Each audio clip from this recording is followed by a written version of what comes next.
You open your banking app to check one thing, and you make the mistake of actually reading it. And there they are. A charge for $9 you don't recognize. A $13 one you kind of do, from a company whose name you'd have to look up.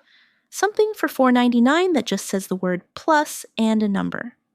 You scroll, and it keeps going. Little charges sitting in your account like they pay rent there.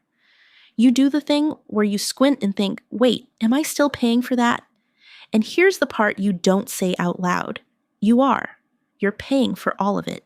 The app you downloaded for one free trial, the streaming service you signed up for to watch one show, the gym you have driven past, guiltily for 5 straight weeks. The box, the cloud storage, the second cloud storage, the meditation app that was supposed to fix your life in January. So you close the app because looking at it feels worse than not knowing. And you tell yourself the thing we all tell ourselves, that you're just bad with money, disorganized, the kind of person who lets this happen. You're not. That's not what this is. What's actually happening to you is one of the most quietly engineered things in your entire financial life. And once you see how it's built, you can take it apart in an afternoon. Let me show you the machine. Here's the first thing you need to hear. You did not overspend 12 times. You said yes once, and then nobody ever asked you again. That is the entire trick, and it runs on 3 things your brain does automatically. The first is called payment decoupling. When you hand over cash, it stings a little, and that sting is useful. It's the break. It's the small pain that makes you check whether something is worth it. A subscription removes the sting completely. $10 leaving your account on autopilot on a Tuesday while you sleep does not feel like a purchase. It doesn't feel like anything. So the brake never touches the floor. The second thing is the default effect. Whatever happens automatically is what people keep. Not because they chose it, but because choosing to stop takes effort, and staying takes none. Auto renewal is that fact, weaponized and pointed at you. The setting is quietly flipped to keep charging you, and the company is betting you won't flip it back. And the third thing is friction, on purpose. Signing up took one tap. Canceling takes a scavenger hunt. Hidden menus, a login you forgot, a page that begs you to stay, a discount that appears at the exact second you try to leave. That gap between how easy it is to start and how hard it is to stop is not an accident, it's the product. You're not careless, you're just outnumbered. So let's name them. 7 signs a subscription has quietly turned into money you're just donating. See how many are living in your account right now. Number 1, the charge you cannot identify. You look at your statement and there's a name you don't recognize for an amount you don't remember agreeing to. This is mental accounting doing its job against you. Each charge is small enough to feel like nothing, so your brain never adds them up. $10 a month feels like nothing on its own, but a whole stack of little charges like it that you never add up is not small money. Added up, it's a car insurance payment leaving every month for nothing. And the reason each one survives is that it lives just beneath the size where you'd bother to investigate. It hides inside its own smallness. Number 2, the free trial that grew up. You signed up for 7 free days, fully intending to cancel on day 6. You put in your card because they made you. And then life happened. Day 6 came and went, and the trial quietly became a paying customer. That is not you being forgetful. Companies design trials around the fact that you will forget. The card requirement was never for the trial, it was for the conversion. Number 3, the one you'll cancel after this month. You know about this one. You've clocked it. You've even said out loud, I need to cancel that. And then you didn't, because canceling is a future. You problem and future you keeps not showing up. This is present bias. The The tiny effort of canceling always loses to later, and later renews the charge every single time it fails to arrive. Your bank has heard I'll cancel after this month 4 times this year. Number 4, the duplicates, 3 streaming services, 2 cloud storages you're paying for because your phone got full, and it was easier to buy space than to delete photos. 2 different apps that do almost the same thing. You're not using more. You're paying more for overlap you would never choose if you saw it all on one screen. Which is exactly why you never see it on one screen. Number 5, the gym, or the language app, or the online course, or the class you bought in a burst of hope. Let me give you the most honest number in personal finance. Researchers studied people who bought monthly gym memberships and found they paid around $17 for every visit they actually made, when a pay-per-visit option would have worked out to about $10 a visit. They didn't do the math wrong.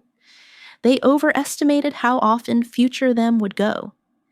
And then they were painfully slow to cancel once they didn't. You are not paying for the gym. You are paying to still believe you'll become the person who goes. Number 6, the tier you never turned down. At some point you got upgraded, or you clicked the middle option, or the price crept up $1 or $2 at every renewal. And a few renewals later, you're quietly paying half again as much for the exact same thing you had before. You didn't upgrade. The price did. While you weren't looking, prices climb quietly and almost never come back down on their own. The plan you're on is rarely the plan you would pick today. It's just the plan that happened to you. Number 7, the one that's genuinely hard to leave. You've actually tried to cancel this one, and it made you call a phone number during business hours to talk to a person whose entire job is to keep you. So you gave up because your time is worth more than the $10, and they are betting on exactly that. When canceling is that hard, it isn't because the technology is difficult. It's a wall built on purpose. If you counted more than 2 of those, I promise you are not the problem here. You are the target. Here's the part that actually stings, and I'm not going to dress it up. Every one of these subscriptions started as a yes to something good. Convenience, entertainment, becoming healthier, calmer, more interesting. You didn't sign up for junk, you signed up for a better version of your life. But look at what it turned into. You are now spending real money every month on convenience you're not using, entertainment you're not watching, and versions of yourself you haven't become. And because it never feels like spending, because there's no bag to carry home and no moment of handing over cash, it is the most expensive kind of money you have. It's the money you don't defend because you don't even feel it leave. Surveys keep finding the same thing. People guess they spend under $100 a month on subscriptions, and then they actually add it up, and it's $200, sometimes more. That gap, the difference between what you think you're spending and what you're actually spending, is not a rounding error. It's the emergency fund you keep meaning to start. It's the invested money that would quietly make you free. A couple $100 a month, invested at a normal market return instead of forgotten, could grow to around $250,000 over 30 years. It's already leaving your account. It's just leaving for things you'd never choose again if anyone stopped and asked you. So here's the fix. And it is not become a more disciplined person. Discipline was never the problem. The problem is that these charges stopped being decisions. So the fix is simple. You are going to make every one of them a decision again. Once. This weekend. Step 1. Pull the receipts, open your bank statement, every card, and your phone's subscriptions page, and write down every single recurring charge in one place, not in your head, on one screen, one list, where you can finally see the pile instead of the pieces. This part is uncomfortable, and the discomfort is the point. It's the exact feeling the whole system was built to keep you from having. Step 2, cancel on site. Anything you have not used in the last 30 days, you cancel now, not I might use it, not maybe this summer. If you haven't opened it in a month, non-use is your answer. Remember the gym. Future you is optimistic and slightly fictional. Believe your actual behavior instead. Step 3. For everything that survives, run one question. Would I sign up for this today at full price, knowing exactly what I know now? If the answer is anything other than an easy yes, cancel it. This flips the default back where it belongs. Now, keeping something takes a real yes, instead of just a failure to say no. Step 4. Take whatever you just freed up, and this is the step most people skip, and move it. Today, set up an automatic transfer of that exact amount into savings or investing, because if you don't give that money a job, it will quietly reabsorb into everyday spending within a month, and you'll have done all of this for nothing. The same autopilot that drained the money can build it instead. You are just changing the direction it flows. And keep the ones you love. This was never about having no nice things. If there are 2 or 3 subscriptions you genuinely use and genuinely enjoy, keep them proudly, because now they survived a decision.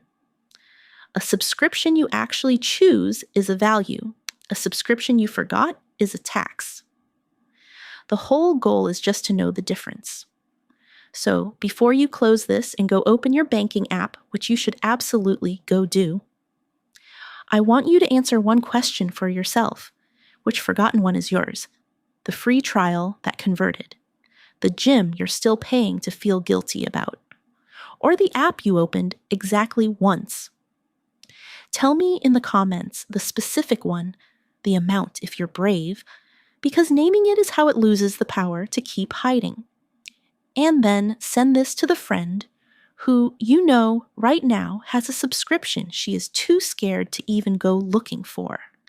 The one who avoids the banking app for the same reason you do. She's not bad with money either. She just hasn't been asked yet. You were never the disorganized one. You were just never supposed to be looking. Now you are. Go pull the list, cancel 3 things, and move the money before the end of the day. That's it. That's the whole trick. You just took the machine apart.